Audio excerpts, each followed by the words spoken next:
So say for sure you need to be a people person. Oh yeah, Aaron's for sure. definitely a people person. I feel like in high school, I feel like he knew just about everybody and he was pretty friendly with everyone to Well, some listen. fashion.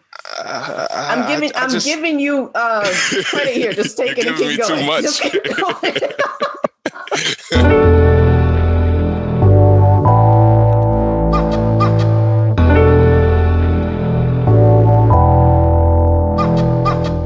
Hi, everyone, and welcome to another episode of the Black Student Success Podcast. Today, joining us is Aaron Robertson.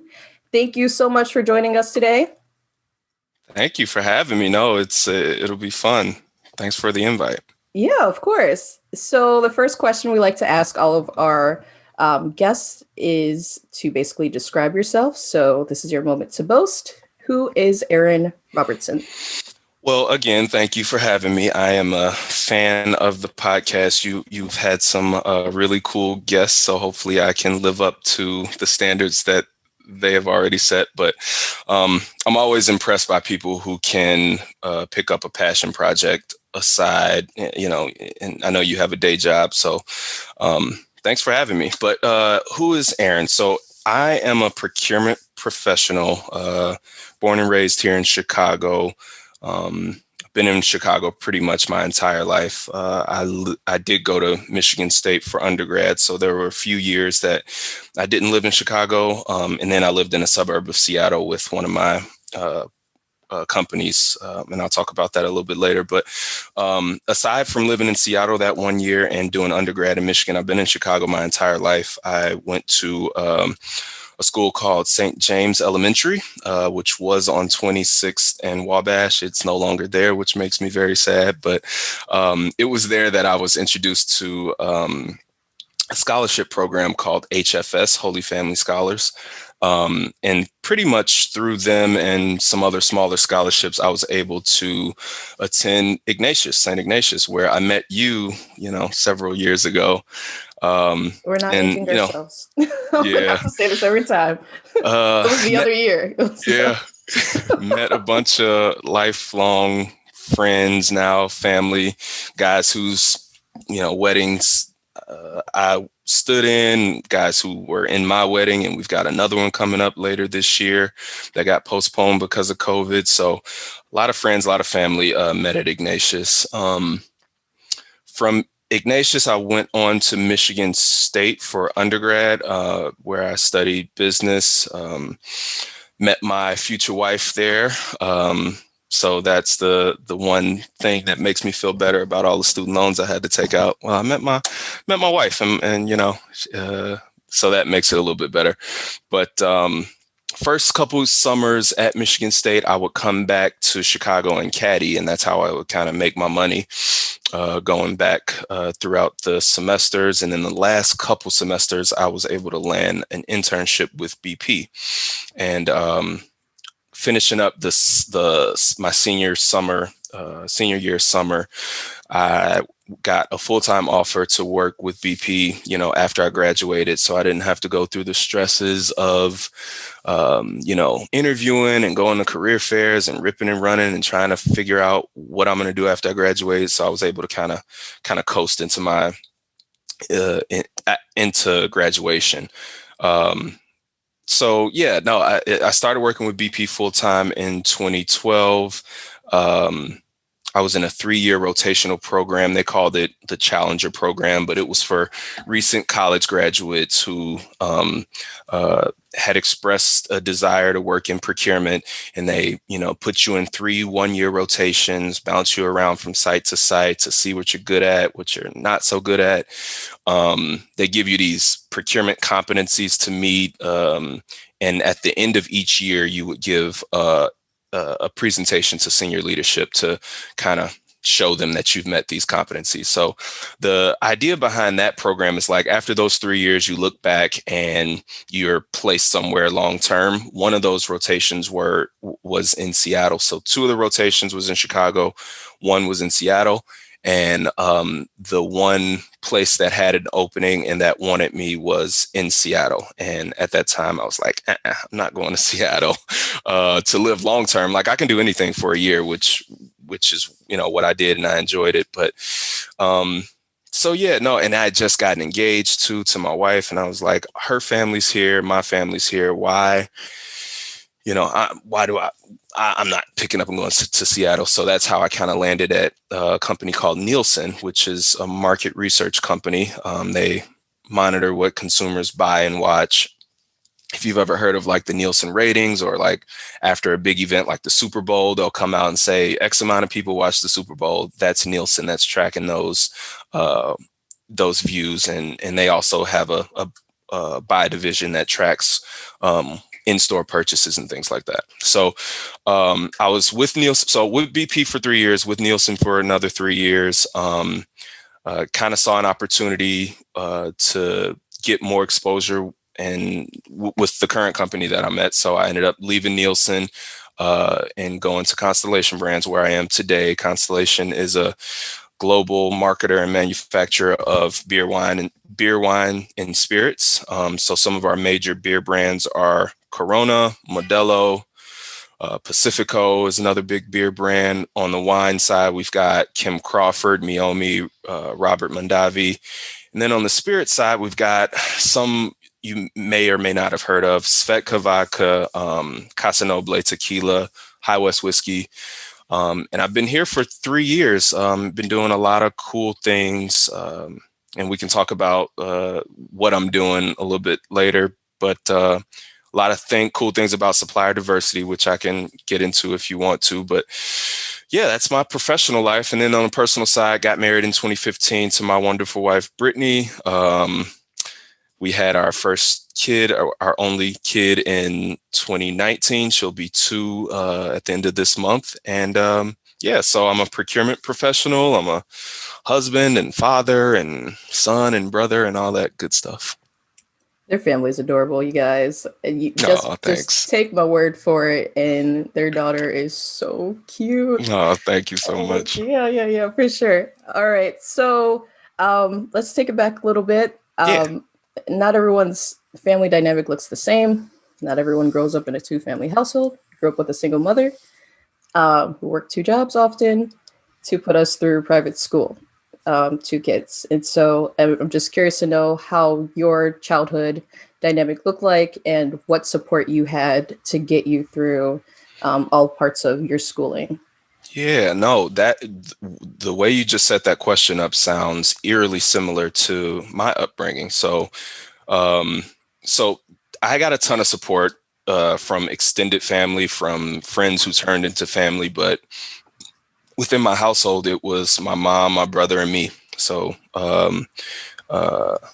it was just us 3, right? My dad passed away when I was younger. I'm sorry. And yeah, no, is what it is. I was 13. I had him for 13 years. I know a lot of people who can't say that they've had father figure in their lives for 13 years. So that's how I kind of look at it. It was a blessing that I had him for as long as I did. But I had a super mom, man.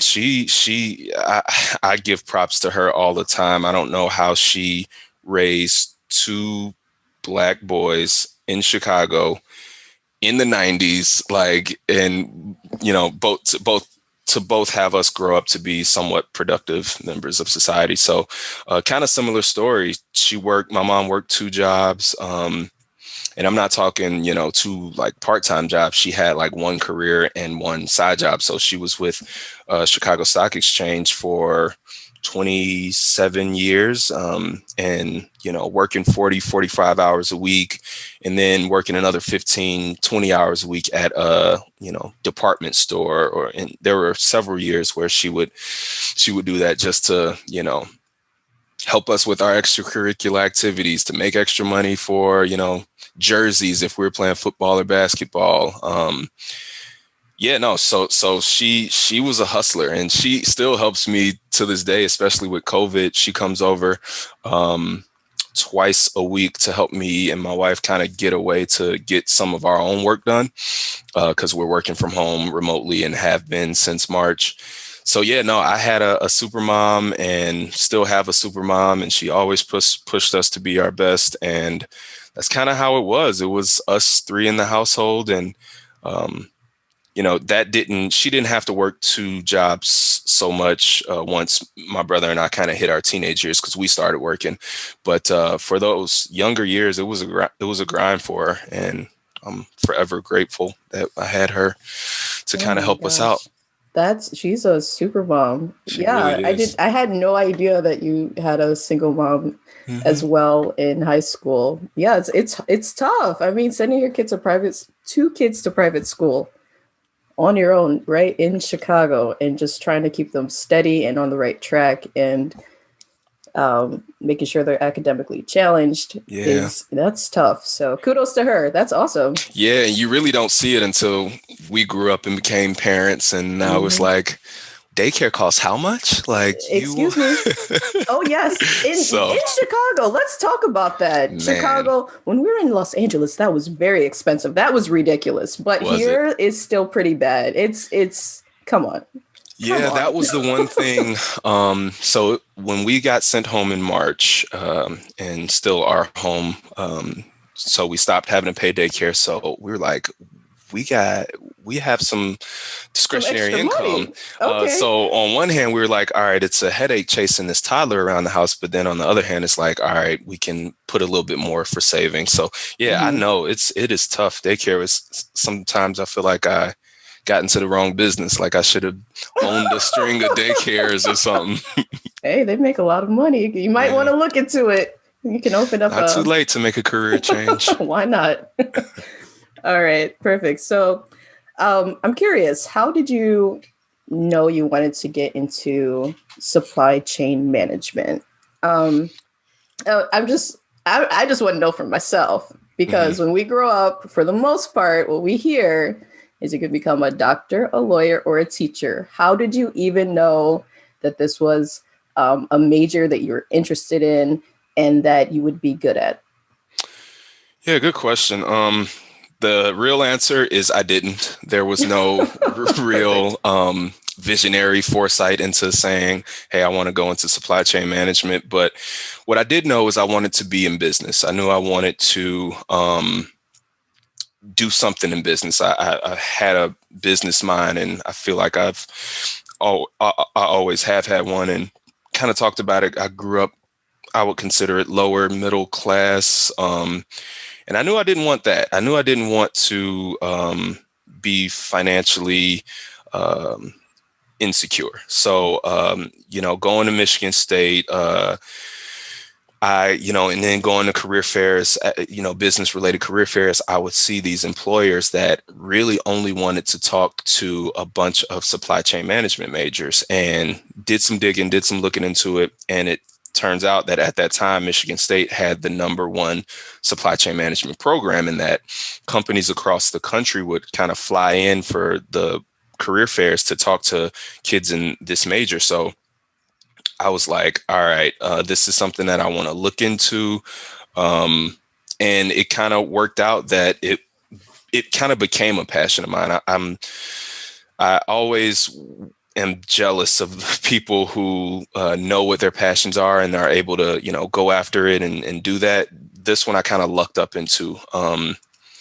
And under supply chain management is a function called procurement, which is what I do today. But yeah, to answer your question, I didn't really know that that's what I wanted to get into. It's kind of something that uh, Interesting. became. Kind of, yeah, interesting. So, did you enter undecided or? I entered general business. It was a general Oh, business okay, major. okay. So Wow. I could have ended up getting a regular business degree or Mm-hmm. have a specialization. So I went Ooh, with that that's route. good. I'm happy that all worked out. That's Yeah, great. it's a lot of grace, a lot of luck, a lot of prayer. Mm-hmm. Mm-hmm. But yeah, it's so far it's working out. Yeah. So you put yourself out there. You saw a window of opportunity that you didn't know existed within this realm that you weren't really sure, too much about how it worked, and you went for it. You put yourself Yeah, out there. So that's perfect. That's great. Good thanks. to hear. All right. All right. So looking through, your background and your LinkedIn and all of that fun stuff and just reading and digging into what you do exactly, we came across the word procurement. And for those who don't know, I'm sure there are a lot of adults out there who don't know what this is or exactly what you do. Can you kind of simplify it for us and give us basically some more insight into what that is? Yeah, sure. So procurement is a more recent business function that deals with the purchase of goods and services on behalf of a company. So business has a business need. They work with procurement to get whatever that business need is completed. So, for example, an IT department might say, "Hey, we need 15 new laptops for these 15 new employees that are starting in 2 weeks." Well, that IT department will reach out to procurement and say, "Hey, look, need 15 laptops. Help us procure those laptops." So it'll be our team's responsibility to go out and negotiate contracts with the Dells of the world or the HP or whoever's manufacturing laptops, and they'll come back to us and say, "Hey, look, we can get you these 15 laptops for this price." And then from there, we take back those proposals, and we would then issue a recommendation to the business and say, "Hey, go with this supplier because they can get us at this price." And we are often, procurement folks are often measured against savings, like how much savings you can deliver back to a company. So a lot of times we take the cheapest option if the laptops are compatible in comparison. And that's just an IT example. Another could be a marketing example. So whenever you see, and this is a category that I work on right now with Constellation Brands, if you see a Corona commercial or a Modelo commercial, well, those commercials have come as a result of working with procurement, because we have gone out and found the creative agency that put together those commercials, or billboard, or radio ad, anything marketing related. So yeah, that's it, kind of in a nutshell what we do. It's a lot of contract negotiation, it's a lot of supplier selection, a lot of performance management, a lot of financial literacy, payment terms, things of that nature. We're basically the face of the company when the company has a business need that needs to be met. Wow. So basically, you're busy, is what you're saying. Yeah. Oh my Yeah, goodness. I we didn't are know it was quite that busy. involved. Oh wow. You guys are basically behind everything as far as, making sure you're meeting budget goals and getting the best quality Absolutely. and for the lowest price and all that fun stuff. So I guess what skills do you think you need to be good in this field? Um, I would say you probably have to be comfortable knowing a little bit about a lot. And what I mean by that is, like the two examples I just gave, we have to communicate with, marketing, IT, finance, legal, uh, a bunch of different categories, right? And HR, and you have to know how to communicate with those different divisions, those different departments. So a lot of times I got to just get comfortable knowing that I'm not the subject matter expert in the room, right? Like there's always going to be somebody who spends day in and day out in those departments. They're going to know things about the business that I'm just not going to know. It's kind of like you have to be a jack of all trades, right? So I would say that that's probably piece of skill set that's really helped me out, is being able to speak multiple languages, and quite frankly, being humble enough to understand, like, you're probably not going to be the smartest person in the room a lot of times, and being comfortable with that, right? Hmm. So yeah, I would say knowing a little bit about a lot and being comfortable that way. So say for sure you need to be a people person. Oh yeah, Aaron's for sure. definitely a people person. I feel like in high school, I feel like he knew just about everybody and he was pretty friendly with everyone Well, to some listen. fashion. I I'm just giving you credit here. Just you're take it and giving keep me too going. Just much. keep going.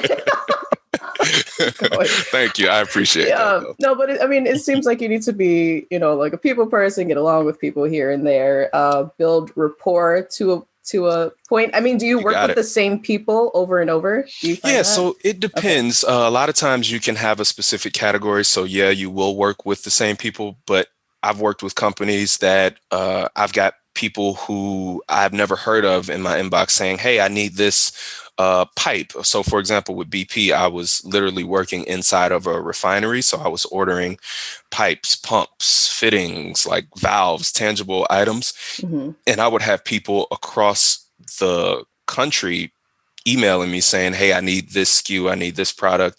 So yeah, it really just depends on how your procurement team is set up. But yeah, definitely being a people person is a plus. You won't get far in procurement if you are a person that no one likes to be around or have a conversation with. Mm-hmm. Okay, that sounds good. Okay, and Aaron's all that, so we're good. Perfect. You're too kind. Yeah. So, how applicable is supply chain management? So, I guess my question is this like in high need or high demand? If I'm in college and I have a business major and I have the opportunity to, get into supply chain management, is this a good idea for me to go into now? Yeah, it's another good question. I would say it's probably more popular now than it was years ago when I was trying to forge my way through it. And with pre-COVID, with the companies, I would still go back and recruit on behalf of my company. So when I was with BP, I would go to, back to Michigan State to help recruit. Same thing with Nielsen. Haven't done any recruiting with Constellation Brands, but whenever I went back, there were the same amount of booths. There were the same amount of people looking for supply chain management majors. So yeah, I would say it's super applicable, and it's something that you don't have to have a super specialty to get into it, right? Like you don't have to be really good at anything. You, like I said, you can be you can So know a little bit about so a I lot. can just go into this right now. We're good. I mean, once you get in it, it's you have to navigate certain waters. But when you're first Mhm. starting out, you can definitely be somebody who is able to be influenced, and at some point in time, you need to be influential as well when it comes to negotiating contracts and trying to get stakeholders to buy into recommendations that you pitch. So yeah, I would definitely say it's applicable. And I know, for one, when I go back and I'm recruiting, I'm looking for those folks who look like me, or may not know what supply chain management is, and I do take those opportunities to kind of educate them, because to your point, like who you see procurement, what does that mean? You see supply chain, what does it mean? So Full yeah, disclosure, I didn't know what it was. yeah, I had to look it up. Okay, go ahead. it's definitely still applicable. Yeah, to answer your question. Okay, sounds good. So, I guess we can end on, what advice would you give to your childhood self if you could go back and say, "Hey, little Aaron," or other Black students? What's a solid piece of advice you can give back?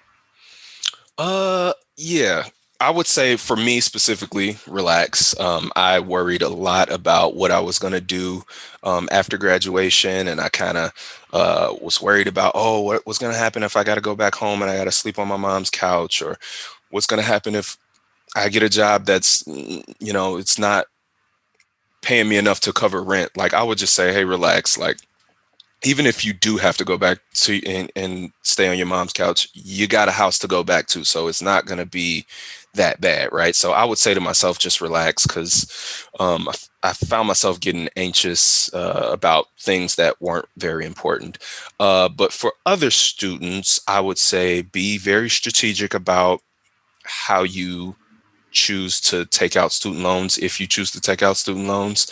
Um, I am living with the consequence of making the wrong decisions as it pertains to student loans. So Ooh, that school is expensive. yeah, out of state too, and that's the thing. So Yeah. Uh-huh.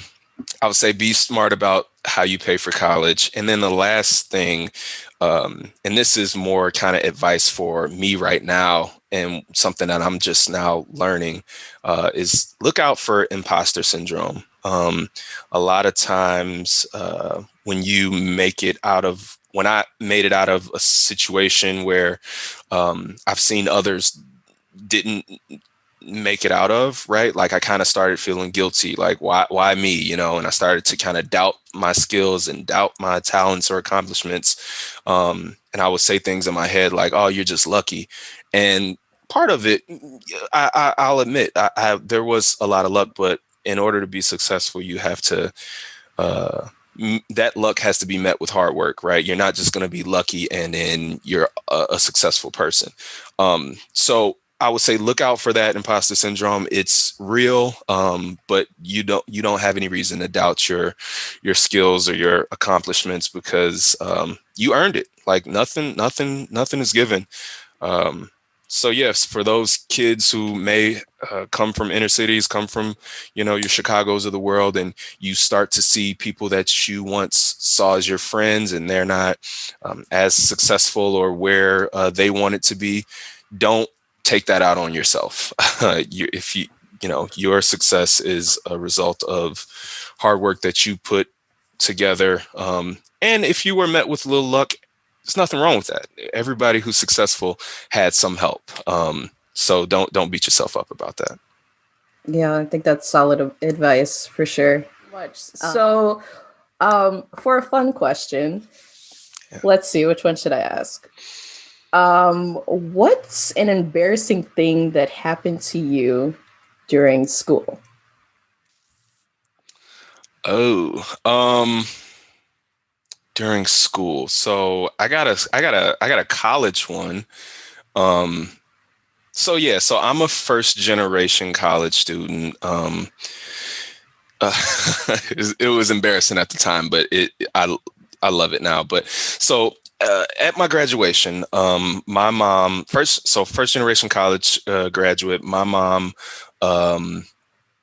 when I sent her the date of my graduation, she blasted it to the entire family. I'm talking about aunts, uncles, cousins that I haven't talked to in years, like She's proud of her baby. and friends friends of hers that I didn't even know. And they got in a big Sprinter bus and drove down to East Lansing. No.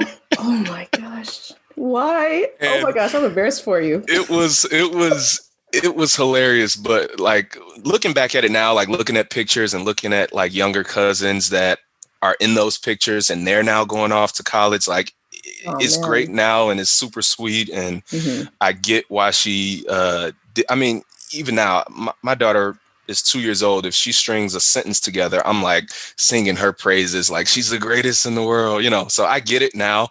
But back then, like, having all those people at the graduation, and then like we were the family that if the announcer's reading off the graduates, they're like, please stay silent till the end. And then they get to my name and then everybody erupts. And I'm just like, Mom, why did you bring these people? Oh my gosh. So that was embarrassing at the time. But now I look back on it and look at pictures. It's like, that was super sweet. She was just proud of her kid. And we had a kind of similar story with a graduation party once we got back to Chicago. I was just like, this is a lot, Mom. All I did was go to class for a few years and, but no, that was embarrassing looking back. But I'm happy she did it now because I got some pretty cool pictures and a cool story to talk about. And I'm definitely doing it to my daughter when my time. Oh, for sure. So you should so do it. Why not? Why not? Recreate it for sure. Passing that trauma right down to my daughter. Passing the trauma. There you go. There you go. That's good trauma. Pass that down. That's good trauma. All right. Well, thank you so much for joining us today. We will go ahead and put where to find you in the description. And until next time, peace, guys. Thank you.